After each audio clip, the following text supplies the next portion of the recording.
Assalomu alaykum hurmatli do'stlar. Demak, sizlar bilan yana Display Community. Yana bugungi darsimizda sizlar bilan o'tgan darsda collection qismini o'tgan edik. Bugungi darsimizda endi collection qismidagi actions bo'limlari bilan tanishib chiqamiz va ma'lumotlarni qanday qo'shish, o'zgartirish yoki o'chirishlarni ko'rib chiqamiz. Demak, darsga tayyor bo'lsangiz biz boshladik. Fayzimiz bersin. Demak, birinchi bo'lib biz nimani o'zgartirayotganimizni tanlab olamiz. Nimani o'zgartiryapmiz? Collection'ni o'zgartiryapmiz. Collection tanlab olamizda va bu yerdan actions bo'limiga o'tamiz. Actions bo'limiga o'tganimizdan keyin bizda o'sha tayyor nimalar actionlar turadi. Tayyor bizda o'zi platforma tomonidan yaratilgan plus, ya'ni edit va o'chirish. Yangi ma'lumot qo'shish, uni o'zgartirish va o'chirish tugmalari bizda tayyor bor va biz bularni o'zgartirishimiz mumkin bo'ladi. Xo'p, masalan, buni ezamizda, masalan, birinchi nima qo'shamiz biz? Yangi vazifa. Yangi vazifa qo'shamiz. Xo'p, yangi vazifa. Hop, down. Mana ko'rib turganingizdek, mana bu yerda plyusimiz yangi vazifa degan yozuvga o'zgarib qoldi. Hop, endi keyingisi buni o'zgartirish tugmasini yoqib qo'yamiz. Yoqsak bizda ko'rinadi. Edit ezamizda, hop, endi battan nima qilamiz? O'zgartirish mumkin bo'ladi. Hop, o'zgartirish deb yozib qo'yamiz. O'zgartirish deb yozib qo'yamiz. Keyin e'tibor bergan bo'lsangiz, add condition degan narsa chiqyapti. Ya'ni birorta holatni qo'shing. Bu ham xuddi shu visibility holatiga o'xshaydi. Chunki masalan, aytaylik, biza foydalanuvchilarimiz vazifalar qo'sha olishsin, lekin u qo'shgan vazifalarni bizni ruxsatimizsiz yoki faqatgina biz o'zgartiraylik degan narsani qo'shsak bo'ladi va shu add condition tugmasi orqali. Xo'p, allow users to delete, ya'ni o'chirib yubormoqchi bo'lsa, mana shu tugma juda muhim hisoblanadi. Agar mana shunaqa ma'lumotlarni o'chirib tashlash bo'yicha biz condition qo'shishimiz foydaliroq bo'ladi. Masalan, hozir o'chirish deb yozamizda, keyin done yozib turib, hop, add condition qilamiz. Endi aytamiz, agar deymiz, mana ichidan hop tanlaymiz. Agar deymiz, user profile, ya'ni foydalanuvchilardagi ismi is bo'lsa, Ozodbek Yusufjonov. Yusufjonov bo'lsagina o'chiradi. Masalan, buni qanday qilib tekshirib olamiz? Xo'p, bu 3 ta nuqtani degan bo'lsak, o'chirish tugmasi bizga ko'rinyapti. Endi Anvarni ko'ramiz. Anvarga bu ekran umuman ko'rinmayapti o'zi, lekin mana bu yerdagi plus tugmasi ham u Anvarga ko'rinmaydi. Xo'p, demak bo'ldi. Endi bu vazifalar nimamizni ichini to'g'irlashni boshlaymiz. Masalan, yangi vazifani ezamiz. Ezdik. Endi mana shu ekranni ko'rishni boshlaymiz.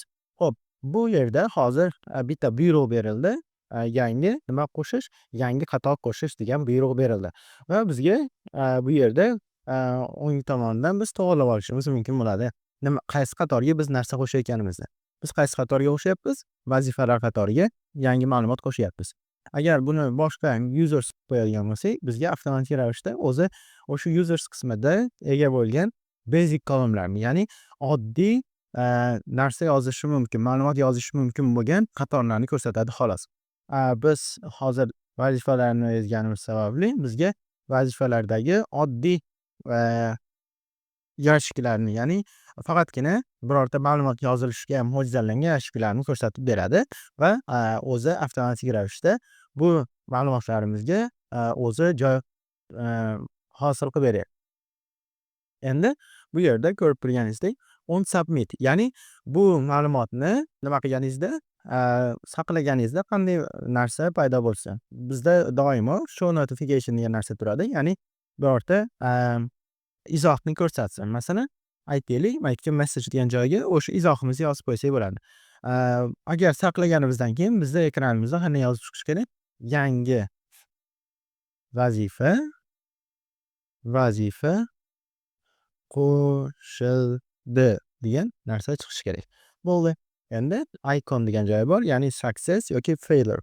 Ya'ni bu ma'lumotimizni ezganimizda success, ya'ni sariq yozuvda tursinmi yoki failure, ya'ni qizil yozuvda ko'rsatsinmi bu izohimizni degan narsani so'raydi. Bizda albatta success ko'rinishi kerak. Xo'p, endi bizda options bor. Options qismidan siz mana bu yozuvni tanlab qo'yishingiz mumkin bo'ladi. Bu yozuvni o'rniga biz nima deb yozamiz? Yangi vazifa deb yozib qo'yamiz. Xo'p, demak bu ekranimizga biz yangi vazifa qo'shyapmiz. Yangi vazifa deb yozib qo'yamiz. Xo'p, bo'ldi. Endi sizlar yaxshiroq tushunishinglar uchun biz mana bu hamma tugmani o'chirib tashlaymiz. Delete all qilaman. O'ng mushkani ezib turib delete all qildim. Mana hamma ekrandagi ma'lumotlarni hammasini o'chirib tashladim. Endi biz birin-ketin nimalar qo'shishimiz mumkinligini ko'rib chiqamiz. Masalan, hozir dataga o'tishimiz mumkin. Dataga o'tib turib, biz bitta-bitta ko'rib chiqishimiz mumkin. Mana vazifa nomi qo'shishimiz kerak ekan. Birorta foydalanuvchi vazifa nomini qo'shishi kerak, vazifa tavsifini qo'shishi kerak, holatini qo'shishi kerak degan narsani aytga kirib, o'tib yoki kirib, qaytib ko'rib yurishimiz mumkin edi. Lekin platforma bizga shunday narsani yaratib berganki, bizga osonroq bo'lgan. Xo'p, buni qanday qilamiz? Bu yerda chap tomonimizda bizda bitta kichkina tugmacha bor. Data degan. Ya'ni bu ekrandagi qaysi ma'lumot bo'ladigan bo'lsa, o'sha ma'lumotni orqa backend qismini bizga ko'rsatib turadi. Layout qismida bo'lganimiz tarafida holatida. Xo'p, datani ezamiz. Mana datani ezdik. Endi bizga ko'rsatib turibdiki, vazifalar qatori mana shulardan iborat degan ma'lumotni beryapti. Endi birin-ketin qo'shishni boshlaymiz. Masalan, birinchisi vazifalar nomi. Vazifalar nomiga nima yozishimiz kerak edi? Text. Va text yozishimiz kerakligi uchun biz bu yerga text yozish uchun mo'ljallangan bitta qatorni qo'shamiz. Xo'p, buning uchun biz plus belgisidan foydalanib, essangiz bizda har xil funksiyalar mana bu yerda chiqib keladi. Xo'p, ko'rib turganingizdek, bizda bu yerda juda ko'p funksiya bor. Endi birinchi boshidagi funksiyalardan tanishib boshlaymiz. Mana birinchisi text entry, ya'ni matn yozish uchun mo'ljallangan bitta qatorimiz hisoblanadi. Endi ezamiz. Xo'p, ezsak bizda bu ma'lumotimizni qayerga yozishimiz kerakligini ezib turib tanlab olamiz. Buning uchun biz o'ng tomondan foydalanib, mana column degan joyini tanlaymiz. Column degani ya'ni qaysi qatorga yozyapmiz, qaysi yashikka yozyapmiz, vazifalar nomiga yozyapmiz. Default value degani doim kirganingizda ko'rinadigan ma'lumot. Masalan, aytaylik, doim vazifani nomini dars deb boshlayapsiz. Dars har doim kirganingizda dars deb yozib o'tirmaysizda, nima qilasiz? Bu yerga dars degan yozuvni yozib qo'ysangiz, doim yangi vazifani ezganingizda default value, ya'ni dars yozuvi doim yozilgan turadi. Xo'p, endi minimum length, number of characters, ya'ni character degani har bir harflarni soni. Masalan, buni qayerda foydalanamiz? Buni asosan birorta karta raqamini yozyapmiz masalan. Karta raqamini yozayotganimizda nechta harf sondan iborat bo'ladi? 16 ta sondan iborat bo'ladi. Xo'p, minimum lengthga 16 yoki maksimumga ham 16 qilib qo'yishimiz kerak bo'ladi. Shunda bizda bitta soni yo'q bo'lsa ham bizda nima qilmaydi? Saqlash tugmasi yonmaydi. Xo'p, endi keyingisi label, ya'ni bu qatorimizni nomi nima deb nomlanishi kerak. Masalan, bu yerga vazifa nomini kiriting degan yozuvni yozib qo'ysak ham bo'ladi. Xo'p, endi ichiga placeholder, ya'ni ichidagi placeholder bu degani mana bu yozuv, mana qatorimizni ichidagi yozuvda biz nima berishimiz mumkin? Masalan, vazifaga oid bo'lgan birorta nomni yoki masalan buni yaxshiroq varianti, masalan, aytaylik, rasm yuklayapmizda, rasm URL'sini buklang degan yozuvni yozib qo'ysak bo'ladi. Shunday qilib biz yordam berishimiz mumkin bo'ladi, nima yozilishi kerak bu qatorga. Xo'p, endi keyingisi size, ya'ni razmeri. Bu yoziladigan ma'lumotimizni ichidagi biz mana bu qatorimizni razmeri qanchalik katta va yoki kichkina bo'lishini tanlab olishimiz mumkin bo'ladi. Xo'p, masalan, o'rtacha qilishimiz mumkin, kattaroq bo'ladi. keyin large eng kattasini tanlab olishingiz mumkin bo'ladi. Hop, hozircha bizda yetadi bu kichkinaligi. Hop, endi bizda optionslar bor. Optionslarda bizda nima? Required, ya'ni bu vazifa nomi yozilishi majburiy bo'lishi kerak. Majburiy bo'lishi kerak, chunki vazifa nomisiz biz vazifalar ro'yxatini ishlatolmaymiz.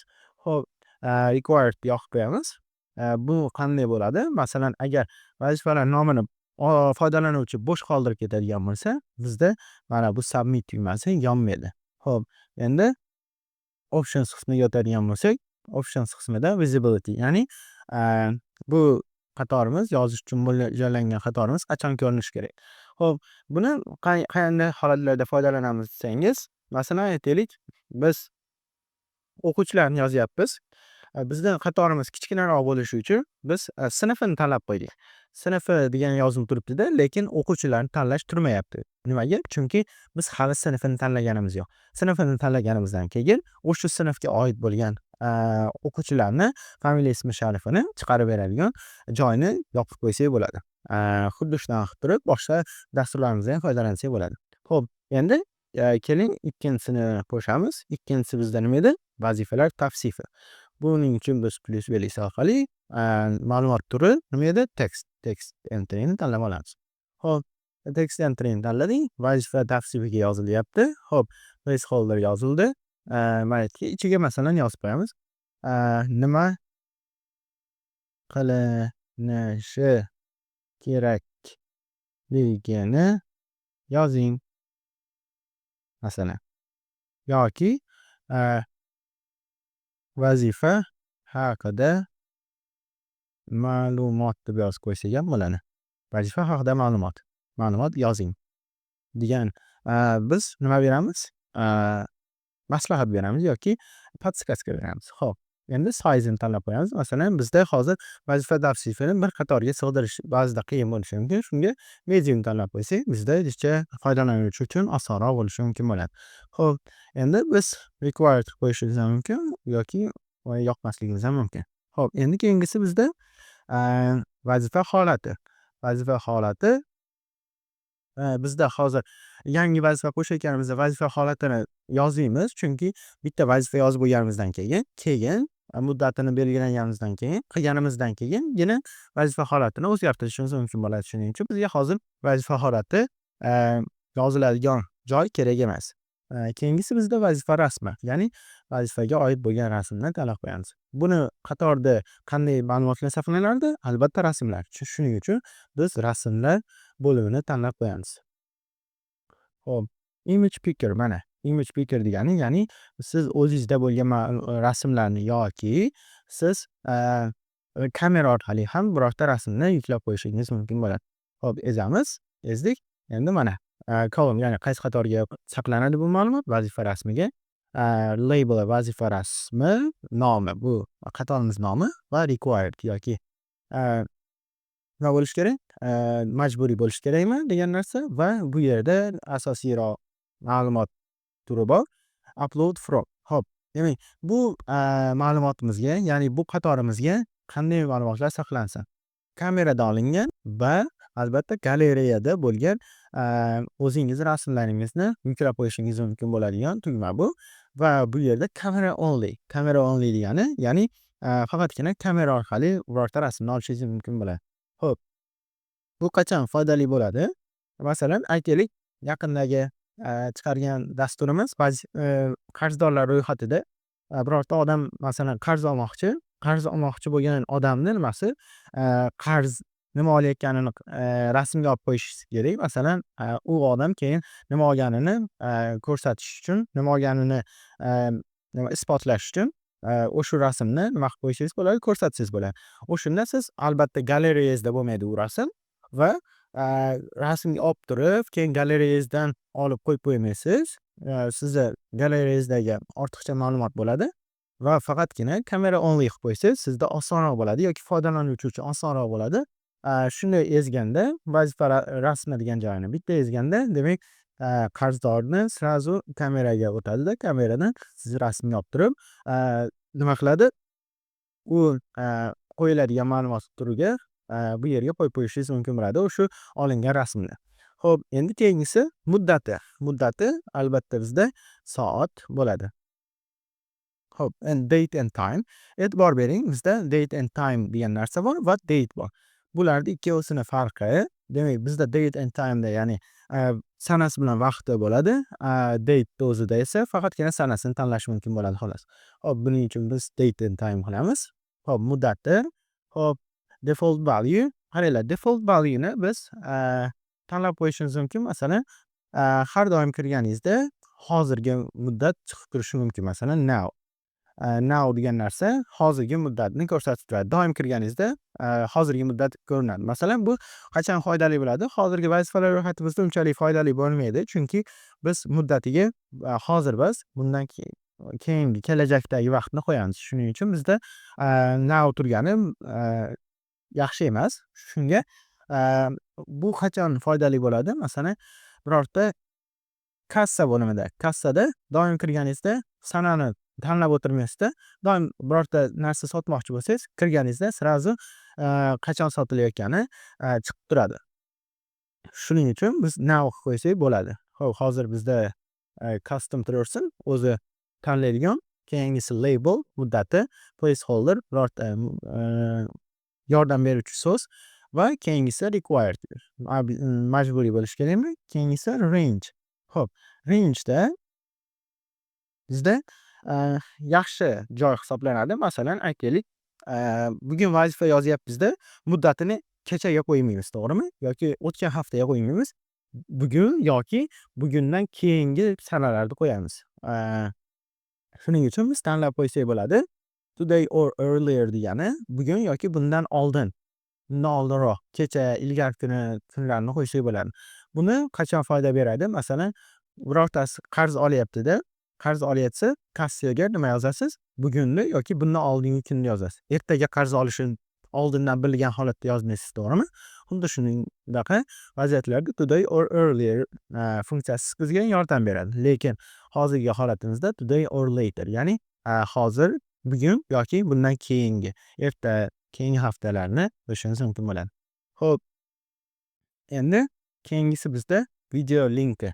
Video linkida bizda demak, ezib oladigan bo'lsangiz, Placeberry orqali bizda video linki URL, lekin URLga biz nima yozamiz? Text yozamiz. Shuning uchun text entry bo'laveradi. Vazifa holati biz column mana ko'rganingizdek vazifa holati bo'lib qoldi. Bizda nima bo'lishi kerak? Video linki bo'lishi kerak. Endi mana shu yerda biz placeholderdan foydalansak bo'ladi. Placeholderga video linkini qo'ying degan yozuvni yozib qo'ysak bo'ladi. Xo'p, bu yozuvimiz mana bu yerda mana ko'rinib turibdi. Xo'p, endi keyingisi link. Birorta fayl bo'lsa, faylda linkini qo'yish uchun joyi bo'ladi. Birinchisi, demak buning uchun ham text entry qilamiz va buni qayerga saqlaymiz? Link degan yozuvlarga saqlaymiz. Xo'p, site linkini qo'ying masalan. Site linkini qo'ying degan yozuvda yozib qo'yamiz. Xo'p, endi keyingisi bizda nima bo'lyapti? Email. Xo'p, email entryga yozamiz. Xo'p, email mana email entry bor. Email entryni tanlab qo'yamiz va bu yerda email turibdi va placeholderga o'sha odamni emailini yozing degan yozuv qo'yib qo'ysak bo'ladi, lekin email degan yozuv turgani uchun bizga tushunarli bo'lib turibdi. Va telefon raqami keyingisi. Telefon raqamini biz phone entry qilamiz mana. Reshotka turibdi, hashtag shu orqali biz phone entrylarni yozib olamiz. Xo'p, bo'ldi. Vazifa holatini yozdik, telefon raqamini yozdik. Telefon raqami bilan sondan va farqi bor desangiz, sonlarga biz plus belgisini qo'ysak o'chib ketadi. Shuning uchun telefon raqamiga doim plus yoki minus shunga o'xshagan narsalarni qo'shib olishimiz mumkin bo'ladi. Bilasiz, birorta odamga SMS jo'natmoqchi bo'lsangiz, +998 nimasi kodi bo'lmasa, u odamga SMS ketmaydi. Doimo +998 kodlari oldida turishi kerak bo'ladi. Xo'p, bizda shu bilan bo'ldi. Menimcha nimalarimiz qolmadi? Oddiy kolumnlarimiz qolmadi. ko'rib turganingizdek mana shu nimalar va mana bu yerda phone entry vazifa holati bo'lib qolibdi. Buni o'zgartirishimiz kerak bo'ladi. Telefon raqamiga. Xo'p, telefon raqami qildik. Endi ichiga masalan yordamchi yozib qo'yishimiz mumkin. +99 123 45 67 qo'ysak, masalan, o'sha odamni nimasi maslahat berib turadi. Mana shunaqa nomer tariqasida yozish kerakligini. Bugungi darsimiz uchun shular edi. Keyingi darsimizda sizlar bilan demak, yangi vazifalarni qo'shamiz. Birorta yangi vazifalar qo'shamiz va u vazifalarni masalan noto'g'ri qo'shib qo'ysak, qanday qilib o'zgartirishni ko'rib chiqamiz. Darsimiz yoqqan bo'lsa, g'oyatda xursandmiz. Sog' omon bo'ling.